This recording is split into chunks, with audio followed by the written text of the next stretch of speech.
Well, recent history has been good to the city of Brownsville, at least when it comes to parks and recreation. Cameron County Historical Commissioner Gene Fernandez tells us more about the transformation on Dean Porter Park.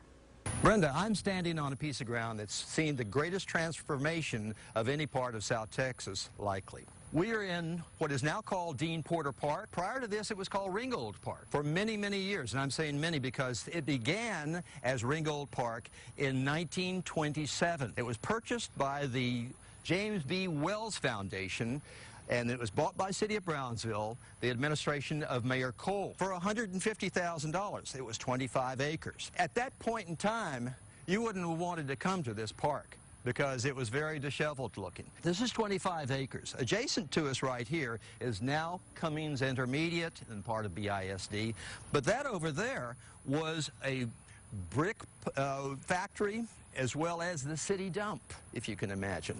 This over here, we're talking about 1927, was virgin chaparral. It was dense forest at that time. There was very little done until we get off into the 20s. And then we had the Works Progress Administration, we have the Conservation Corps. These were activities that were sponsored by the government under the Roosevelt administration in order to do parks in this country.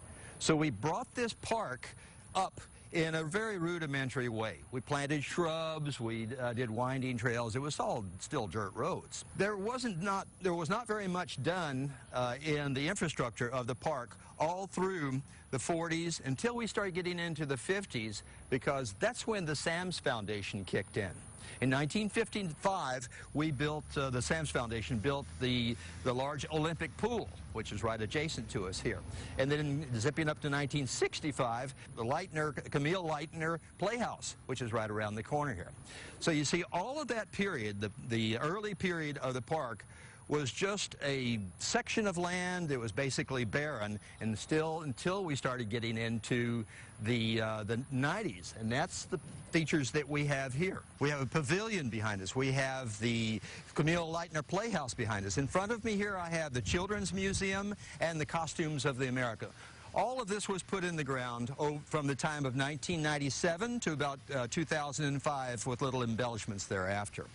So you can see what an intention by the populace and by the charitable foundations is to build a park for our citizenry, and the rest is history.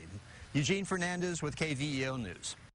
Beautiful park and a great park to head out to for the holidays. Well, next week we visit the Gladys Porter Zoo to talk about a colorful figure in Brownsville history.